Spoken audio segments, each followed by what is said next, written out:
Good morning all, welcome to Rugby Chat for Tuesday the 17th of September.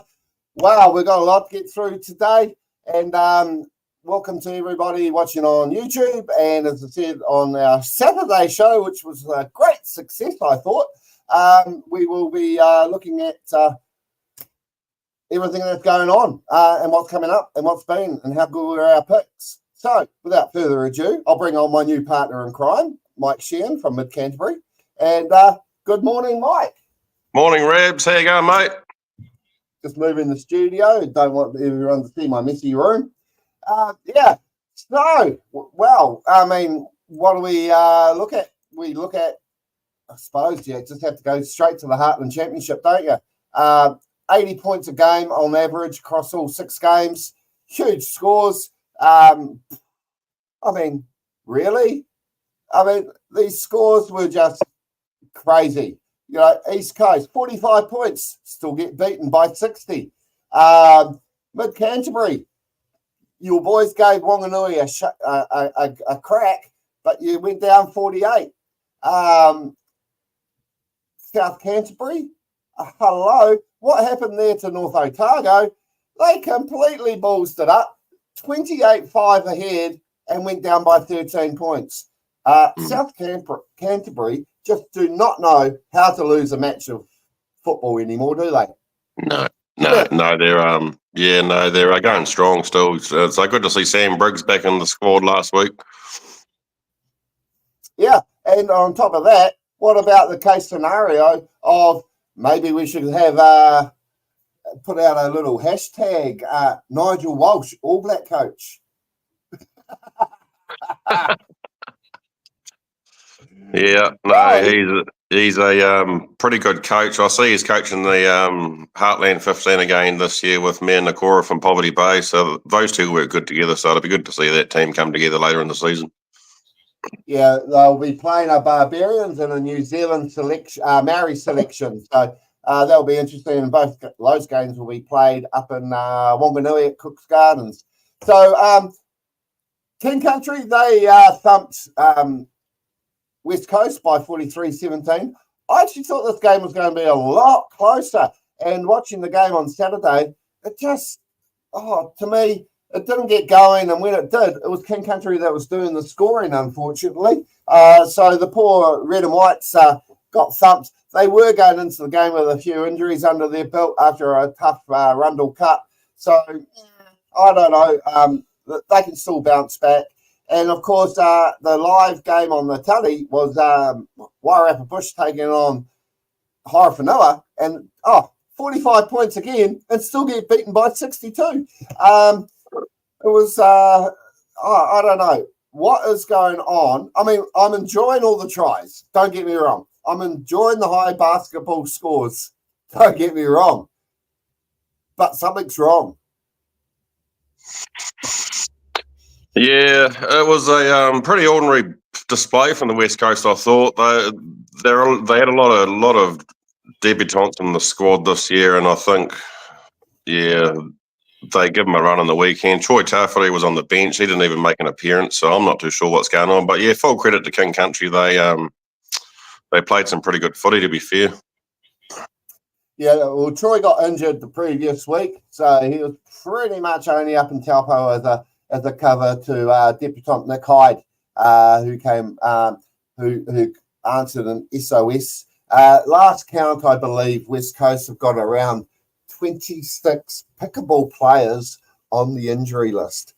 26, you know. That's huge. So, yeah. I mean, that, and for a small union, that is huge. So, you know, so sure they've been bringing in the odd extra guy, but they are still playing within the rules. So, you know, at the end of the day, you know, anyone out there that's going, they're bringing this guy and we still want a competitive competition. And if you're going to put out your Colts team or your development team, well, they're just going to get thumped by more than 60 points and they won't even get near 45, you know. Yeah.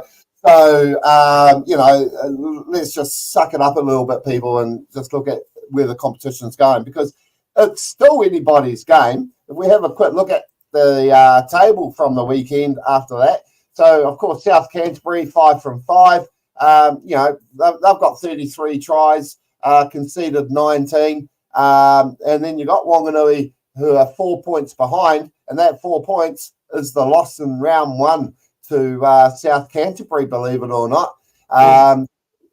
They're pretty much locked and loaded a home semi-final still with 3 rounds to go, unless something dramatic happens in the next couple of rounds. But then I suppose teams like Thames Valley, they'll be sitting pretty at the moment. And then it's really a dogfight because between your Mid-Canterbury and 4th place on point differential, down to Wairarapa Bush, who could, if they won their next 3 games and got 5 points in every game, could end up on 22 points. And they will have to play teams like Wanganui, West Coast, teams above them, East Coast and stuff like that. So there's, they've got the ability to actually make some major moves because they've had a horror run themselves. So it's looking quite good. But at the moment, Lahore Cup is East Coast, Horowhenua, King Country and West Coast. And then, of course, Bull's only a point behind, so they'll be sniffing at the door. But this week, they're up against, if we have a look at this week's games, excuse me, I'll just click on that because I can. So we've got North Otago taking on Mid-Canterbury at 2:30, down there at Western, I believe it's going to be. And won't have coverage of this, and you'll be happy about this. It is the Sky Sport game of the day on Sky and Sky Open. How do you feel about that? Yeah, good. I won't have to go down to North Otago and get arseholes from the supporters club, so I'll just sit here in the comfort of my own home and watch it. Have an orange juice or 3? Yeah.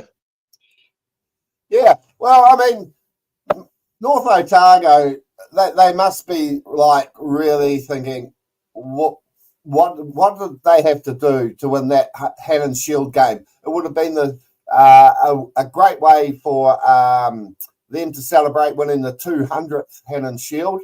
But unfortunately, that, as I said, belongs still to South Canterbury, who now also have 36 games on the trot. They forget how to lose. They were down 28-5. Mid-Canterbury, I like what they did. They came out and they really took it to Wanganui. Have they got the goods to actually wipe the board of North Otago and taking off your Hammers hat? Yeah, well, North Otago stuffed a good thing, didn't they? They were ahead, the class of South Canterbury just prevailed again. It'll be interesting to see how the boys go this weekend, how they come through that. It was a pretty physical encounter, to be fair, against Wanganui. They got some big beef in the forward pack and a lot of speed out wide, which was shown on Saturday. But I think there'll be a few stern words at training this week with regards to defence and tackling and all that sort of stuff. But no, it's going to be a good game. It's always hard to go down there and beat North Otago on their home ground because they've got a pretty loyal fan base. So yeah, but I'm looking forward to it. We need to win the next 3 games and stay in the top 4, ideally. Well, I've got 3 of the top 4 currently from my pre-season preview sitting there, South Canterbury, Wanganui and Mid-Canterbury. So I'm just hoping like how that the 4th team I picked, Wairarapa Bush, actually pull their socks up and start doing something because, as I said, teams above them, they've got to play and they have the ability to do something. They have got a good squad. But the next game, picks then, I'm going to go for Mid-Canterbury to win by 12. There we go. I just think the weather might still play a part this weekend with this polar vortex going through the country. But yeah, I think your guys might get up over North Otago. I think they'll still be hurting from that defeat to South Canterbury. So anyway, the second game's in Gisborne, Poverty Bay, King Country. King Country, they're going great guns at the moment. You got to give them kudos there. I thought they might have been in a bit of a rebuild this year. Poor old Poverty Bay. They've had 4 defeats by less than 7. You know, with the scores that we've had, you've got to say the unlucky team in 2024 has to be Poverty Bay. Yeah, they haven't had a very good season, to be fair. Yeah, I'm not sure what's going on there, but yeah, the King Country Rams, they're flying at the moment. So, yeah, I'm going to pick King Country by 20 at least, I think. Yeah, well, I've gone King Country by 12. I mean, if you look at the Lahore Cup standings there, I mean, they're the try-scoring team there in the Lahore Cup with 21 tries and 17 against East Coast, of course, 17 and 15. But, you know, that's here or there because they have a big match coming up. We'll get to that one in a moment because the second game is the third place Thames Valley hosting Buller, who for me was the match of the round last weekend. They were down to Poverty Bay. Poverty Bay probably thought they had it in the bag. Went to sleep, literally. And then just like that, bang, bang, 2 tries to the Buller boys. And they got a very important win that kept their semi-final chances live for at least a Lahore Cup. But man, they're going to Whangamata, I believe it is. I'll just double check that on the on where I'm at. Yes, they're going to Whangamata, and that's a big road trip for them. Thames Valley, of course, are flying. I mean, I'd love to say Buller, but I'd have to put my actual brain on here and say Thames would win by a minimum of 15. Yeah, good. Well, good to see the Buller boys get up and win last week. Thames Valley, I thought, had a pretty strong game against Nadi Pro East Coast. It was a high-scoring game. There was a lot of running rugby. But yeah, the Swampies are flying at the moment. They're my smoky for this competition. We might end up playing them if they keep hanging around in the top 4, which that'll be a doozy. But yeah, I'm going to go for Thames Valley by at least 15. Yeah, well, okay. As I said, East Coast, West Coast. Arthur Wicks Trophy time down there at Greymouth. Well, West Coast are playing well at home. They are on 2 and 3. They, did pick up 1 win away. They let the game against Horowhenua get away from them, going down by a point. Big ask for East Coast to go down to Greymouth, but they've done all right in recent years down there. And of course, the Battle of the Coasts, it's a great fixture, this one, West versus East, red versus blue. But I'll probably have to lean towards West Coast getting this game by 10 points. Yeah, it's going to be a big game over there at John Sturgeon Park, I believe it's being held. Yeah, the East Coast, Nadi Pro East Coast, I thought played really well against Thames Valley. They were unlucky not to win it. Their fullback, Nadi Pro East Coast fullback, he was unreal, absolutely electric. And on the boot as well, he had a good game off the tee. But yeah, no, I think it'll be good to see Nadi Pro go down there and get the win. They're a very, very. I think they're a strong side at the moment. They're very, very got a lot of loyal supporters behind them, and yeah, I'm gonna go East Coast by 10. I think. Oh, okay. So there we go. There's our first. I disagree with you. Because the other one, the game on Saturday rounds out with Wanganui taking on Wairarapa Bush, their first defence of the Bill Osborne Taonga. They are also the holders of the Bruce Steele Cup. So there's 2 trophies on the line there against Wairarapa on Saturday. I mean, Wairarapa, they've scored 23 tries this year. They're second from bottom. Problem is they've conceded 38.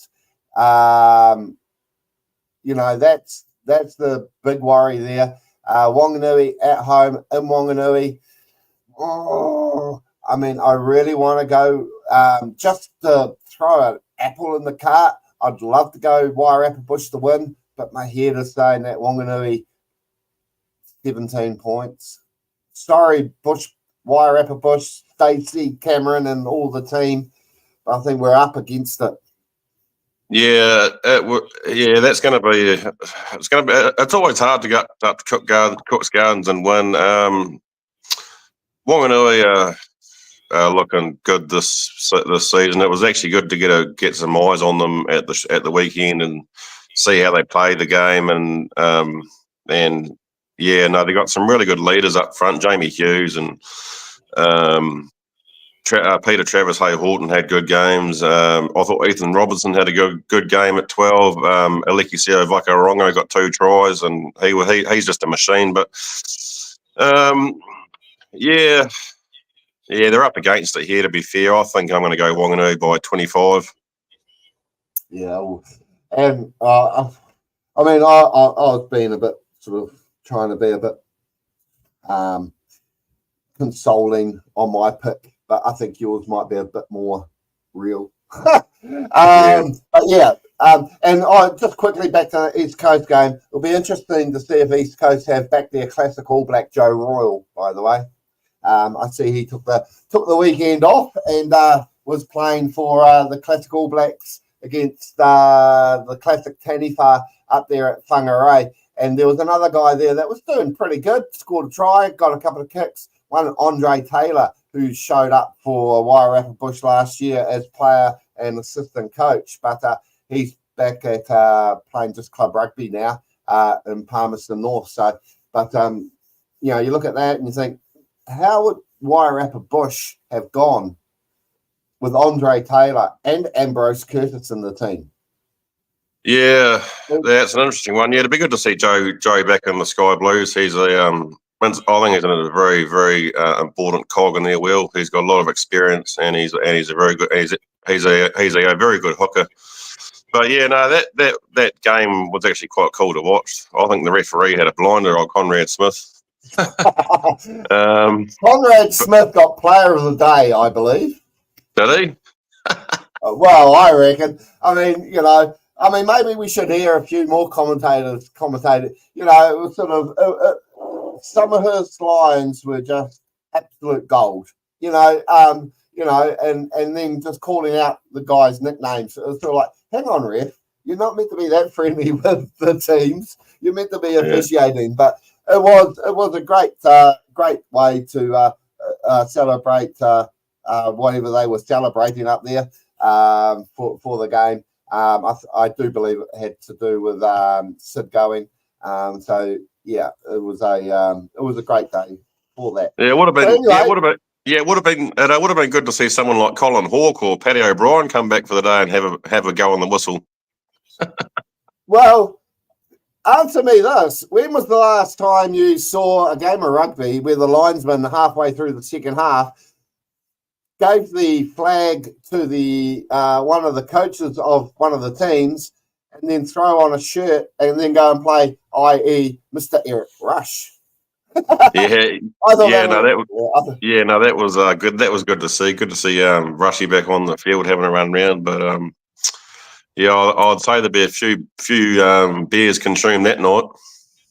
Yeah, and I bet you he would be ruined having that cream donut he eats out of his supermarket up here.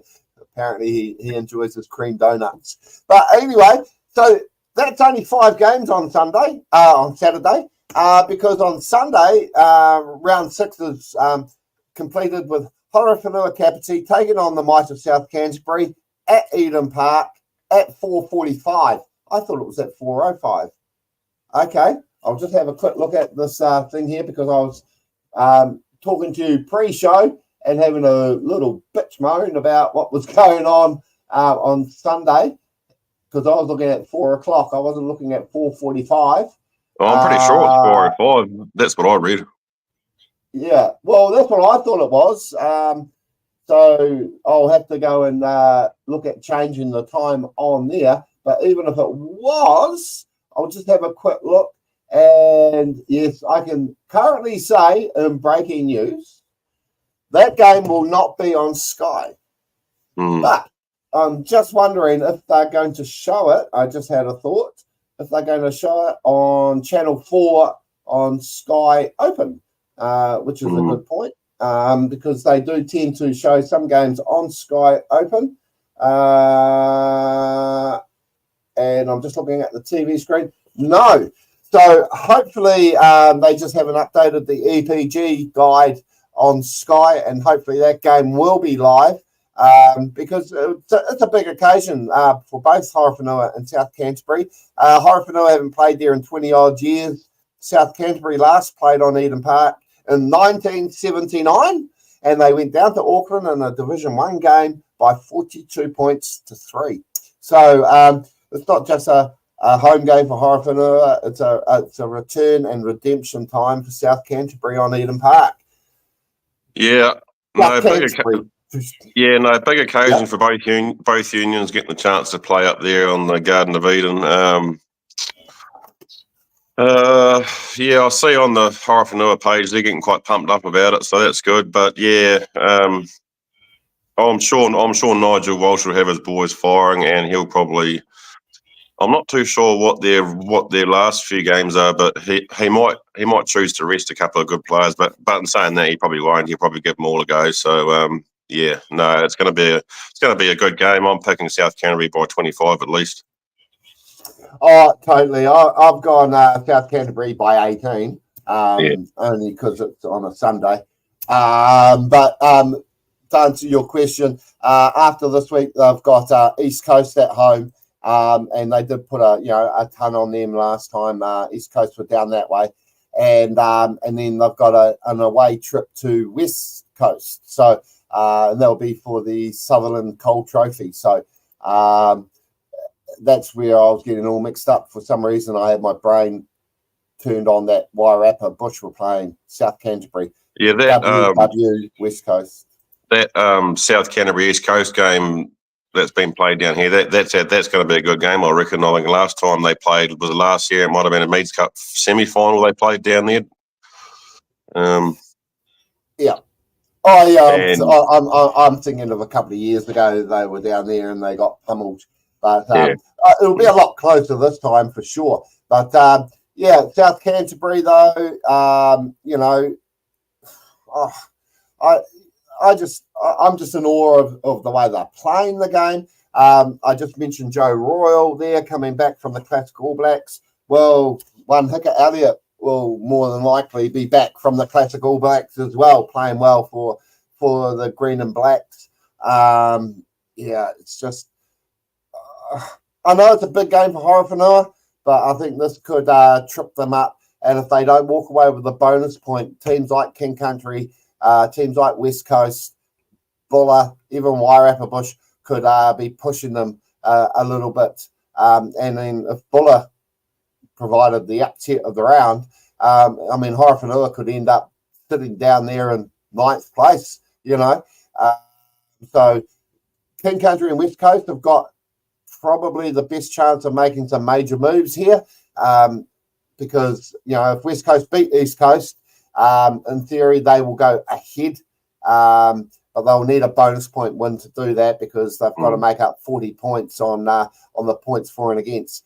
But if teams are level, and I've come across this many a time over the years, if they're both on 15 points, West Coast will be ahead because the first tie break is head-to-head results. So doesn't matter if West Coast are minus 1,000. If they beat East Coast and finish on 15, they'll be ahead of East Coast on countback. So, I hope Sky do show that Horowhenua game because that will make a really good afternoon. Now they are making a song and dance about that. But of course, we all know who kicked off this triple header, and that was the South Island. I.e. great success last year with Mid Canterbury taking on South Canterbury and West Coast taking on Buller, with Canterbury taking on Tasman in Christchurch. So what I need to see now is Wellington do the same. Let's have Horowhenua playing Wanganui. Let's have Wairarapa Bush taking on Poverty Bay, East Coast, or something like that. And then Wellington playing Manawatu. Come on. We've got a grandstand there in Wellington. So maybe next year we can have a triple header at Sky Stadium. Yeah. You might have to have a word to your mate at the Wellington Rugby Union and see if we can tee it up. Well, apparently, I've been told it costs $13,000 to turn on the bloody scoreboard. Oh, fuck's sake. Really? I mean, really? You don't need a scoreboard? Everyone can tell what the score is. You can have someone with a little flip chart for free. You know, I'm sure there are plenty of. I'm going to get in trouble for saying this. Clipboard holders walking around the ground. Yeah. They can write down what the score is. You know, you don't have to pay $13. This is what's killing the game. You know, sure. The only reason we're seeing Wellington coming back to Sky Stadium is they've got some night games coming up. And Porora Park didn't have the lighting. I mean, the thing is, at the end of the day, I know Sky want to make money. The whole reason that was built was because they wanted a new ground for Wellington Rugby, a new ground for New Zealand Rugby, Super Rugby and all that. They got rid of Athletic Park, which was the home of rugby for 100 years. They go to Sky Stadium, and now Sky Stadium is being run like a business. I always thought Wellington Rugby had an investment in Sky Stadium. But it sounds like, no, they don't. And they just have to pay market rates. I just find... So beware, Christchurch and your new Takaha Stadium. I'm not going to call it their sponsorship name because I don't like their sponsors at all. So I'm just going to keep calling it Takaha. Okay, Sky, yeah, okay. I got Sky, I pay Sky, so I take ownership. But the other thing, I'm not going to call it that. So from here on, the stadium's not even open. It's only ever going to be called Takaha for me. There you go. There's my bitch moan. You might as well just call it Lancaster Park, mate. Oh, why not? Hey, why not? Why not? You know, Lancaster Park 2.0. Yeah. Yeah. So anyway, that's all the Heartland stuff at the moment. We've also got the, what do you call it? NPC. And we'll have a look at some of these results from the NPC. Well, Wellington would have felt quite good going down to Otago last Wednesday, getting up 32-28 with a B team. Southland, yeah, I thought they'd get pummeled by, what do you call it, Canterbury. I said by 12 points, and they did it. Whoop, whoop. Bay of Plenty, I said they'd get up over Taranaki. They did that for me too, so I'm looking pretty good for a change. I've been having a couple of rough weeks in the NPC. North Harbour over Manawatu. I said, yep, North Harbour at home. They took a while to get going, North Harbour, 58-19. Waikato, though. I said Waikato to win by 8. Did you see them winning by 45? No. That was crazy. I know you get a Ranfurly Shield hangover after losing it, but sometimes they can bounce back after losing a shield, a team. But Hawke's Bay, the Magpies, just got absolutely pummeled. And then Counties Manukau, well, they did the business again. So I'm sitting there just really chest out going, shit, I'm picking every game this weekend. So they get up over Otago 45-17. And then we get to that game. They ran through the Shield in Marlborough, waiting for my mighty Wellington Lions to go in there roaring, tear it out of the Mako hands and bring it home. And they failed. Yeah, that Ranfurly Shield game, I thought had all the hallmarks of a Ranfurly Shield game. It was an awesome crowd up there at Lansdowne Park in Blenheim. The sun was shining, the kids were out. The place was packed out, and what more can I say? Tamatama Nawai, just unreal again. It was a ripper game. full credit to Tasman for holding on to the Shield, but yeah, Wellington lived to fight another day. They just didn't seem to get going. To me, there was a lot of how can I put it? Bit like the Black Ferns a little bit on Sunday. Tisha, she had a couple of amazing runs. A couple of the Black Ferns had amazing runs, and then just coughed up silly ball. Yeah. And there was a lot of that happening in that Ranfurly Shield game as well. And I was sitting there going, okay, something's not right here, and that sort of did frustrate me. But hey, now they Tasman have a couple of weeks more with the Shield, so there's no way they're going to have the shortest tenure. But they will have a midweek game on October the 2nd at Nelson against Auckland, who, believe it or not, are having their first Shield challenge in 9 years. And you know what's probably going to bloody happen, eh? The bastards are going to win it. Yeah. I hate Auckland. I had a wee giggle when I read that Auckland were going to have a shield challenge, and I thought about you straight away, and I thought you'd be swearing and cursing about that. But yeah, the way Tasman are going at the moment, I think they'll beat Auckland.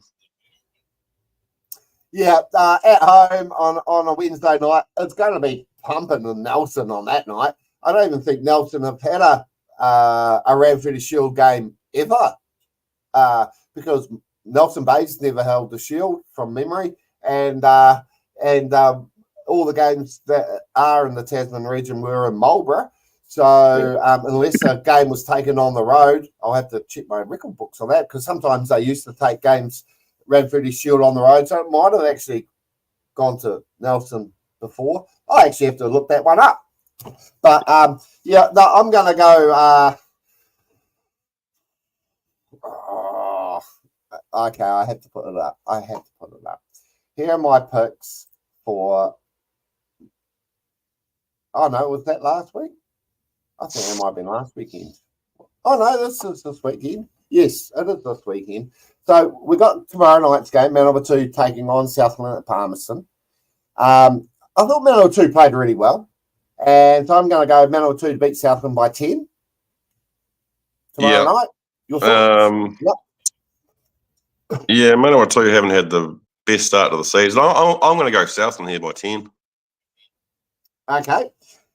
Hawke's Bay Friday night taking on Taranaki. I think for some reason I don't have that score up there. So I'll just go Hawke's Bay will bounce back from their defeat and squeeze one over Taranaki by 5. Yeah, both teams looking to come back. I see Taranaki had lost to Bay Plenty last week, and Hawke's Bay just didn't play like Hawke's Bay can play.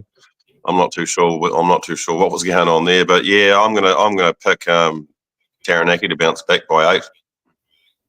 Okay, so we're going head to head here.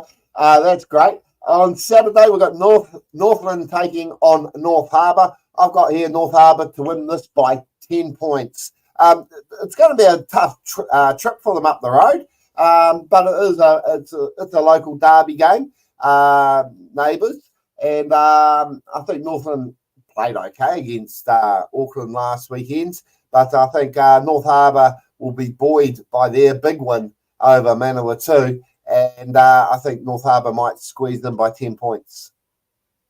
Yeah, North Harbour looking strong. Tane Med had another outstanding game. I think he's one of the highest scorers on the game last week. I think he's up there with D'Angelo Luela from Waikato, who had a blinder again. But it have to be North Harbour for me, actually, by 15. Oh, okay.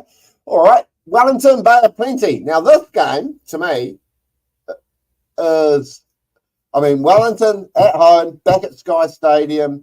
Bay of Plenty haven't really shown the goods on the road, but I think it's going to be a close matchup with Wellington getting up by 8 points here over the Steamers. But I would not be surprised to see the Steamers knock over Wellington. Yeah, Wellington back at home, Bay of Plenty coming down to visit. and you're a loyal Wellington man, so I'm going to have to go. I'll go Wellington by 12, eh? Yeah, I think it's going to be a close match. It's either, well, it's the old saying, it's either going to be really close or someone's going to blow out. But I think Wellington will be hurting after that Ranfurly Shield. Bay of Plenty, they would have been looking forward to Wellington winning the Shield and having a crack. And that sort of probably may have deflated them a little bit, and now they've just got NPC to look forward to. So then we've got Waikato on... see, I've stuffed all this up. I've got them written down here as Sunday, but Waikato taking on Tasman up at FMG Stadium. And, yeah, I think Waikato to win this at home by 9 points. Yeah, a game between two teams that are absolutely flying. Tasman's going good. Waikato is going good too. Yeah. I thought Lawila had a good game at running the cutter, but yeah. This is a hard one. Quite possibly might be the game of the round. What am I going to go here? Oh, I might have to go Waikato by 10, I think. Yeah, it's going to be close. So yeah, and I'm 1 point behind you. We've got then also Canterbury taking on Counties. I don't know why I've got that written down. I've got all my days around the wrong way here, haven't I? Canterbury taking on Counties down there at Apollo Projects, Lancaster Park 3.0. Yeah, to me, it's Canterbury all day by 17 points. All right. Yeah, I see Counties had a good win on the weekend. I see Riley Hohep is up in Counties now playing second five. So he used to be at the Crusaders. So. And we can't ignore Mully. He had a good game. He had a blinder, but yeah. Okay. I'll stick with Canterbury by 10. Okie dokie. And then, of course, we go to Sunday. We go to the triple header that's on at Eden Park. We've got Auckland taking on Southland. Before that, we have in the Farah Palmer Cup, Auckland Storm taking on the Hawke's Bay Tui in the Premiership. So that's what I'm saying. That's at 12 o'clock, I think. And then at 2 o'clock, we've got Auckland Southland. I think at home, Auckland will be sort of trying to get their season more on a roll, especially now they've got a Ranfurly Shield game coming up. I'm going, dare I say, Auckland by 12. My heart, my soul, everything says go Southland. But when it comes to picks and Super Brew, and I'm doing okay, I'm in the top two on most of the competitions. I need to sort of go with my head a bit. I can't believe you just tipped out Auckland. Oh no! Well, the thing is, after you were giving them shit midweek about the weather and telling them to bring out the cocoa and the blankets. Well, the thing is, it's a bit of reverse psychology going on here. If I pick them, they'll lose. Well, I'm going to go south. I'm going to go Southland by 8. Yeah, well, first 2 or 3 rounds, I kept on going, Auckland will win this. Oh, they can't go 2 in a row. Oh, Auckland will win this. Oh, they definitely can't go 3 in a row. And they lose. So I go, well, bugger it. Oh, should I just keep picking Auckland all year? So as soon as I don't pick them, they win. Literally. The first week I didn't pick them, they went out and won. So my thoughts are, if I go Auckland, it'll get in their heads and they'll think they've won it because I've said go. And they'll lose. So that's my reverse psychology bit working there. Manawatu later that day at 4:30, which is on Sky as well, will be hosting Otago at Palmerston North. I think Otago will be too strong. Manawatu do have that midweek game coming up. But I think Otago will get up by 13 points here. Yeah, I'm with you on that one. Pretty ordinary season for Manawatu so far. But yeah, Otago by at least, I'll go 15. 15, yeah. And then, of course, next Wednesday, who cares? But we'll have a quick look. Taranaki, North Harbour. Haven't even made a pick there, but Taranaki, North Harbour. Taranaki, in theory, coming off a loss. North Harbour, in theory, coming off a victory. It's going to be tight, but in Taranaki, you'd have to lean towards Taranaki for Wednesday week's game. I hate this. Yeah. Split.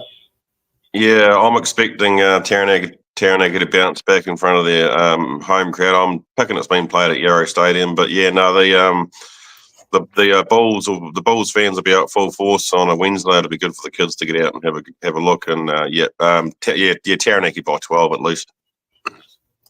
Yeah, it is. So I mean, the question is though, I still have to ask: is you got all those cameras at Eden Park on Sunday? You're going to have the Farah Palmer Cup. You're going to have the NPC. I really hope it's just a case scenario that Sky haven't updated their program guide, and we are going to see that Horowhenua South Canterbury game, because I'd rather watch that than watching some 2020 game from Barbados. You know what I mean? They've got plenty of channels. They've got one channel there that's got nothing on that just says, thank you for watching. You know, they can always throw it on channel 59 or whatever it is, where there's nothing on there. The cameras are there. You got your commentators are there. Or is it a case scenario of the commentators will have to go away and commentate the other game that's on? You know what I mean? Off the TV. Yeah, it's a bit disappointing. Like last Saturday, I noticed that there was no coverage or there's no live streams of the North Otago South Canterbury game, and that caused a bit of ruckus with a few of the South Canterbury fans. So, yeah, hopefully they come up with something before Sunday.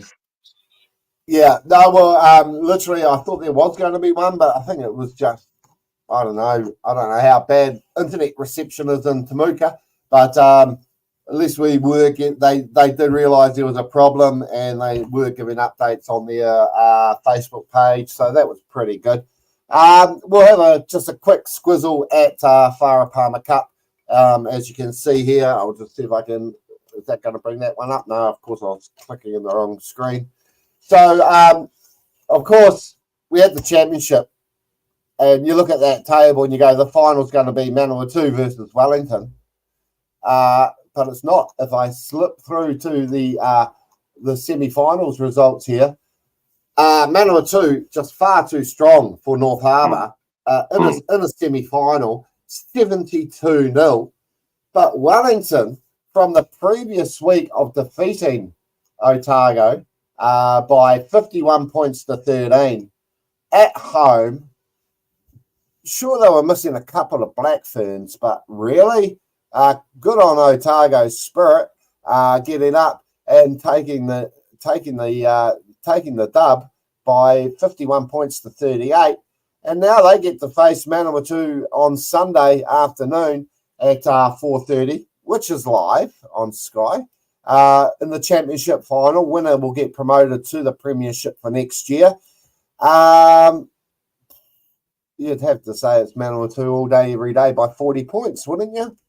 Yeah, aren't the Manawatu girls going good this year? That was an absolute drilling on the weekend, and you can't go past them, can you? Really?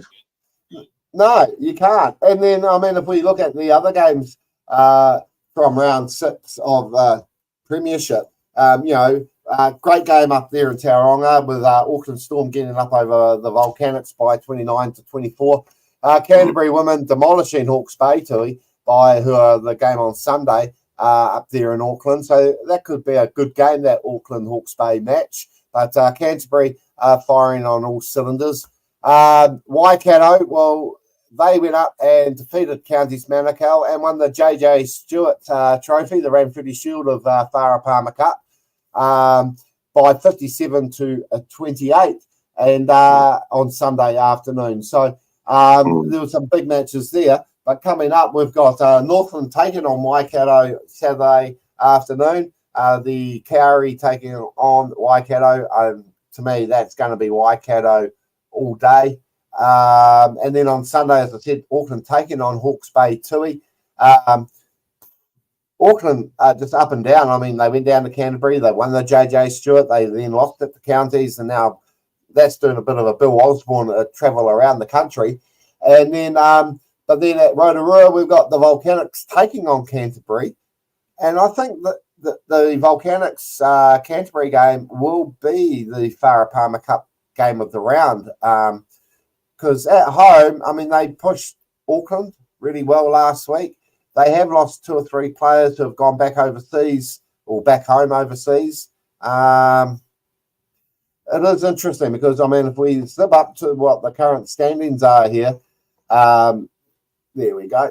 So after Counties lost that game, Waikato narrowed the gap. But Bay of Plenty, if they can get up over Canterbury, they will be in a semi-final spot. It was good to see Waikato win over the weekend. But yeah, it's shaping up to be an interesting competition heading into the finals. But Auckland aren't going that well like their NPC team, so that's always good to see. Yeah, I know. But the thing is, at the end of the day, it's just been a crazy round of rugby. I mean, as I said, in the Heartland Championship, I had to go back. I'm just going to call it. That was the highest scoring round of Heartland we've ever seen. 480 odd points, almost 500 points.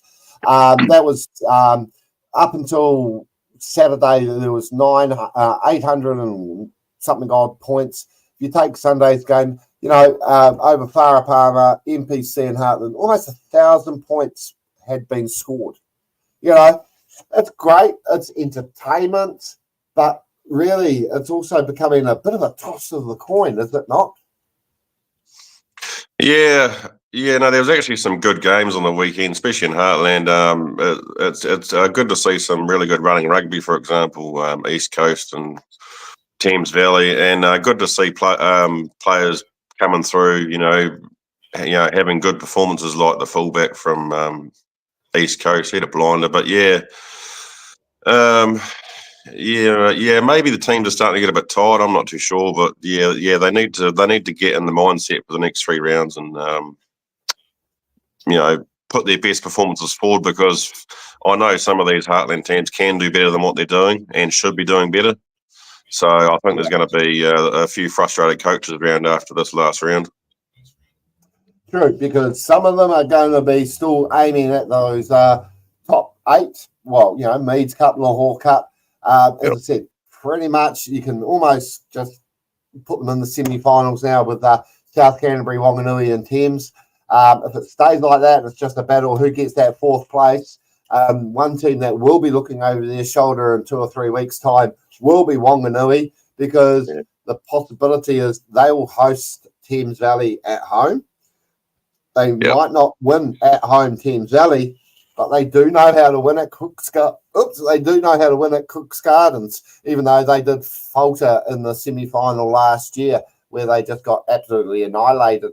But they'll take a lot of, as the wife says, you like this, learnings from that game, even though there's a lot of differences in the squads. But they'll show up wanting to make a better performance if they end up at Cook's Gardens for a semi-final in the Meads Cup. In South Canterbury, could we be seeing a Hannon Shield match? It's going to be quite interesting. Like there's 2 teams we don't play this year. Thames Valley's one and Ngāti Pro East Coast is the other. But there's a high chance that we might meet them in the round robin, not the round robin, the semis and the playoffs. Providing we win our next 3 games, so that'll be interesting. But I think Wanganui and South Canterbury pretty much got it sewn up. But I don't know. That game that you were talking about last year, where Wanganui absolutely thrashed Thames Valley, that was probably one of the best games I've seen Wanganui play in the Heartland competition last year. It was an absolute clinic of a game, and they just couldn't do anything wrong.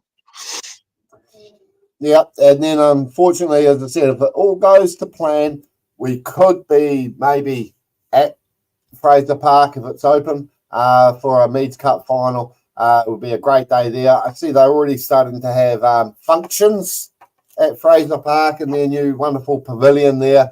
but we're still waiting to hear whether or not the grass has been mowed enough.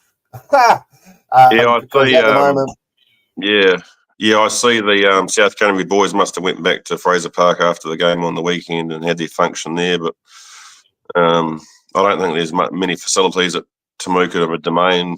They used to go back to the old Crown Hotel in Temuka, but they might as well start using their new park. And yeah, I've seen a photo circulating on social media of 4 or 5 of the South Canterbury boys all dressed up at Fraser Park. So that's good to see. Yeah, so it'll be good to see that when it's open and ready. And full credit to the South Canterbury Union and all the sponsors for producing something that I think is going to be pretty special. Yeah, no, they definitely only had half the pavilion open, apparently. They were there celebrating 50 years of the Ranfurly Shield victory in 74. And I reckon that if they had it completely open, the pavilion, you could have got 800 odd people in there. So it's going to be a great venue for Timaru. But anyway, that's about it for now. I'll get you to just stay on the line for an aftermatch chat. But otherwise, until I don't know if I'm going to do Saturday again. I might. But if I do, stay tuned. And if I do, grab a beer and come and join us on Saturday afternoon. But until next Tuesday, this is Rugby Chat. I'm Rabs with Mike. And we'll catch you all next week. Cheers, Rabs. Up the mighty man in mud.